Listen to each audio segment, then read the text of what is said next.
Hai guys, balik lagi sama gue Andrew, CMO dari Wear tadi atau Wear Indonesia. Di video Quick Hits kali ini gue akan membantu lu untuk mengetahui perbedaan spek dan perbedaan apa aja antara jam Garmin baru yang dimana pada video ini dibuat masih dalam tahap PO, yaitu Garmin Venue 3 dan Garmin Vivo Active 5. Kira-kira apa bedanya? Let's check it out.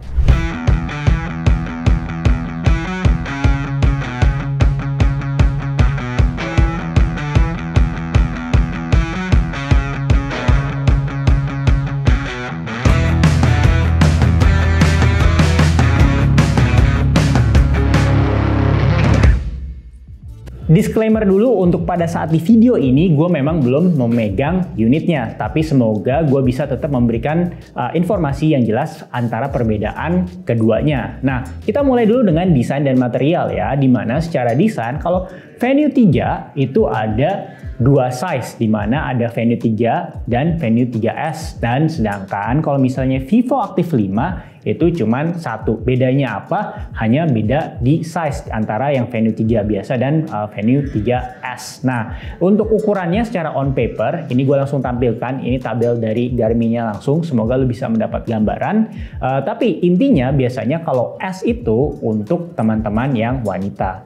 Dan berdasarkan research gue juga, perbedaan materialnya itu antara si Vivo Active 5 dan Venue 3, kita mulai misalnya dari bezelnya. Dimana kalau bezelnya untuk Venue 3 dan Venue 3S itu terbuat dari stainless steel, sedangkan kalau Vivo Active 5 itu terbuat dari polimer. Tapi overall, menurut pendapat gue, kedua jam ini karena memang lebih fokusnya itu ke wellness dan health, itu memang nggak akan sebadak kayak misalnya gue lagi pakai Garmin Fenix 7 Pro misalnya, ataupun misal kalau yang agak di bawah sedikit yaitu Garmin Instinct, misalnya seri Instinct. Nah, memang sedikit berbeda, tapi intinya ada perbedaan materi di bezel, yaitu kalau di Venue 3 dan Venue 3S itu stainless, sedangkan kalau misalnya di Vivo Active 5 itu polimer. Dan berdasarkan riset online gue juga, mungkin lo bisa lihat ini video yang gue sadur dari YouTuber lain, dimana kalau misalnya Vivo Active 5 itu hanya memiliki dua tombol. Sedangkan kalau misalnya Venue 3 dan Venue 3S memiliki 3 tombol. Dimana berdasarkan research gue juga, kalau misalnya tombol yang ada di tengah itu kalau misalnya dipencet itu bakal memperlihatkan kayak recent apps atau enggak apapun aplikasi yang lo baru pakai di jam itu. Dan kalau misalnya ditahan itu akan mengaktifkan voice assistant yang didapat dari smartphone yang terkoneksi dengan jam tersebut. Nah, keduanya juga memiliki storage, di mana kalau misalnya untuk yang Venue 3 ataupun yang Venue 3S itu memiliki storage 8GB, sedangkan kalau Vivo Active 5 itu bisa 4GB. Gunanya apa? Ya tentunya untuk kayak nyimpen kayak rute dan macam-macam lainnya, dan terutama juga musik. Dan selanjutnya kalau misalnya kita ngomongin sensor yang ada di Venue 3 dan Venue 3S tapi tidak ada di Vivo Active 5, yaitu keberadaan sensor barometric, altimeter, dan juga gyroscope. Yang kenapa itu matters? Karena itu akan menghasilkan data seperti kayak elevasi dan floor climb. Sedangkan data tersebut tentunya nggak akan ada di Vivo Active 5. Dan kalau misalnya masih ngomongin sensor, untuk sensor dari heart rate-nya itu berbeda. Dimana kalau misalnya Vivo Active 5 itu bentuknya, kalau gue boleh bilang ini setara dengan si Garmin Forerunner 965. Nah, kalau misalnya untuk yang si Venue 3 dan Venue 3S itu sudah, kalau gue lihat itu sudah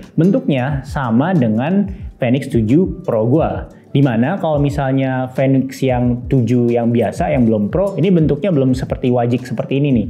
Nah, jadi bisa dilihat ada perbedaan antara heart rate sensor si Vivo Active 5 dengan Venue 3. Ini perumpamaan aja ya teman-teman, dimana kalau misalnya di sini shape dari heart rate sensornya si Venue 3 atau Venue 3S itu sudah sama dengan yang si Fenix 7 Pro, sedangkan kalau misalnya untuk yang si Vivo Active 5 itu masih menyerupai kayak si Garmin Forerunner 965. Nah, tapi setidaknya keduanya sudah memiliki yang namanya SPO2.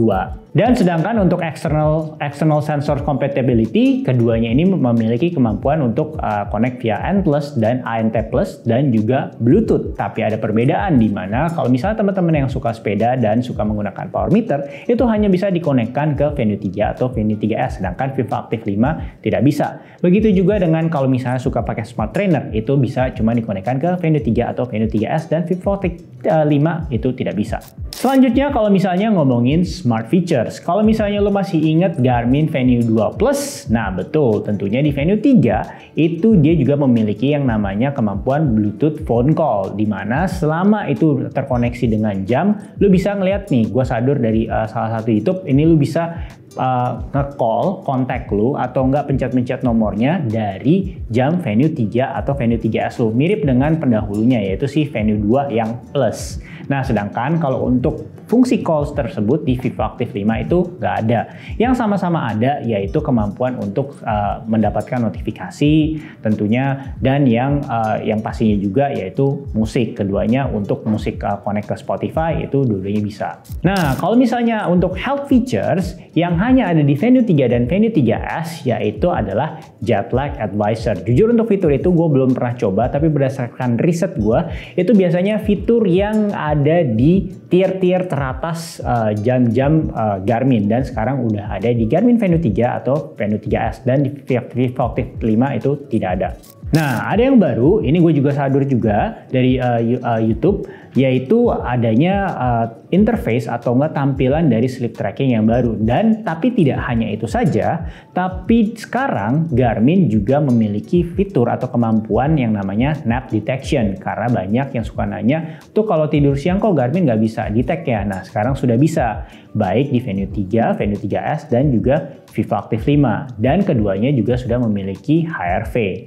Dan yang ada di keduanya, dan gua nggak sabar untuk lihat lebih jauh karena interface-nya menarik, yaitu Body Battery Energy Monitoring. Karena beda banget nih kalau misal lu lihat kayak di interface-nya lebih menarik ya. Nah, sekarang things to know yang menurut pendapat gue lu harus tahu banget. Nah, di mana jam-jam sekarang, kayak kemarin gue barusan ngomongin terkait Coros Space 3 di video sebelumnya, di mana jam entry level aja udah ada multiband. Nah, di Venue 3, Venue 3S, dan Vivo Active 5 belum memiliki yang namanya satelit multiband. Jadi ini things to note aja. Mungkin untuk beberapa orang ini matters banget, mungkin juga untuk beberapa orang juga ya biasa aja. Paling perlu lu ketahui juga, apabila lu pengen beli jam ini, entah itu Venue 3, Venue 3S, dan Vivo Active 5 dengan pemikiran akan ingin dipakai untuk multisport, triathlon, ataupun trail, mendingan lu jangan cek jam ini, karena memang beda segmentasi mungkin, karena baik Venue 3, Venue 3S, dan Vivo Active 5 tidak ada yang namanya trail, tidak ada multisport dan triathlon sampai video ini dibuat dan berdasarkan referensi data yang gue dapat. Oke, jadi apa what's next-nya? Seperti biasa, gue akan upayakan untuk mendapatkan kedua jam tersebut sehingga gue bisa proses dan experience secara jujur, honest review, dan gue bisa mendelivernya ke dalam sebuah video yang bisa membantu lu untuk mendapatkan gambaran yang lebih lengkap.